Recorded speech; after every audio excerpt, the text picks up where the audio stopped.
Është thjesht një privilegj, ma shumë se një drejt, dhe mendoj që këte kanë bërë pikrisht deputetet në një moment saktuar kur kanë votuar ata, për shkak se janë pozitë të privilegjuar të ligjvendësve, pra të nxjerrësve të ligjeve dhe të krijimit të rregullave në këtë shoqëri. Por a është e ndershme apo jo, a është në rregull, duhet ta vlerësojnë ata, për që është e tepërt dhe unë do doja që pikrisht këso lloj privilegjësh, siç janë ato të vazhdimit të pagesës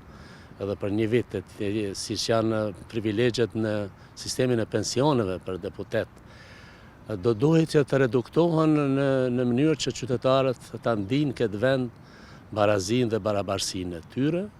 pra një shtet ku të gjithë qytetarët trajtohen barabar dhe jo dikush i privilegjuar, dikush i diskriminuar. Është miratu ligji për drejtat dhe përgjegjësitë e deputetëve në vitin 2010, është paraporë edhe paga kalimtare në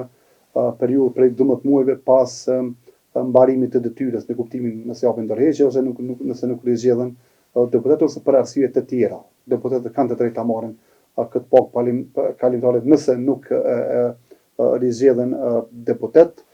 Disa ose shumica prej tyre që janë zgjedhur kanë kërkuar pagën kalimtare sepse Kuvendi i ka përfunduar, pra siç e thash edhe më herët, mandati me 22 mars 2025 dhe ata nuk do të kenë pagë derisa të konstituohet Kuvendi i ri. Meqense Kuvendi i ri